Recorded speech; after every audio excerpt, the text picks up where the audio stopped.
I think it's even more important to me because I grew up here. It's a part of our heritage, it's a part of our culture, and we feel this is our home. This is where we grew up. We've been here since time immemorial, and we're always going to be here. We're not going anywhere, and that feels extra special. It makes me feel extra proud that I can work for my tribe and where I grew up. It makes me feel better.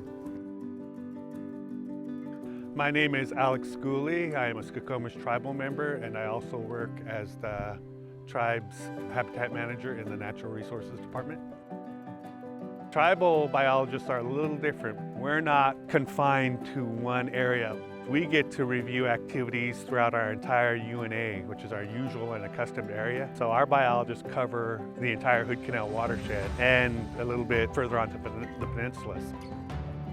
There's been various impacts to the Skokomish Estuary and the watershed, primarily agricultural and historical timber harvest activities. And of course, we have 2 dams built on one of the main forks of the river, the North Fork. Those impacts have changed the character of the floodplain, the way it functions, changed the character of the channel, the way it functions. So in the valley, they completely cleared out the riparian area and changed it into homes and fields. And so that caused channelization and aggradation of the river. And so now the river is one of the most frequently flooded rivers in the entire Pacific Northwest. We began talking with Tacoma Power and the state and federal agencies on, we want to restore this. And through the relicensing process with Tacoma Power and FERC, we were able to acquire the land. 2007, we came into the first phase, removed all the dikes so that the river and the tide could have access to the salt marsh. And all the native salt marsh vegetation came in right away, and even some of the channels started forming on their own in phase 1. Basically did the same thing in 2010, went into the island and removed the dikes so the river and tide could have access. All these salt marsh channels that went up into the forested wetlands were completely cut off on this side, so we put in bridges and culverts, and then we put in bridges and culverts on Flats Road up into the forested wetlands. So it was about 10 years worth of restoration, 3 major phases, about $9 million, and about 900 acres of restored salt marsh and estuary and forested wetlands. We restored the riverine and tidal functions, and so now the estuary is restored itself. It's probably going to take several decades for it to fully recover.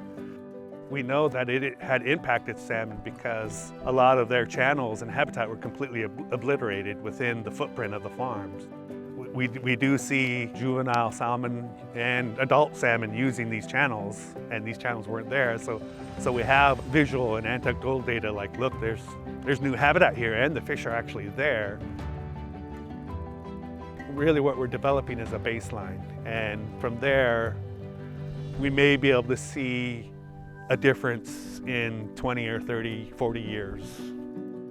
This is just one piece where we got to do more in the valley as far as restoring the channel and the floodplain there. We're doing more in the upper watershed, in the forested areas of the watershed, to put in large woody debris. It feels good to work for your own tribe and to see that you're making a difference. This is probably one of the most successful and complete restoration projects because you can see from valley wall to valley wall, there are no shipping yards, there are no developed areas in this entire estuary from valley wall to, if you look hard, you can see the highways on both sides. But this is probably one of the most pristine estuaries that we're going to find in the Northwest.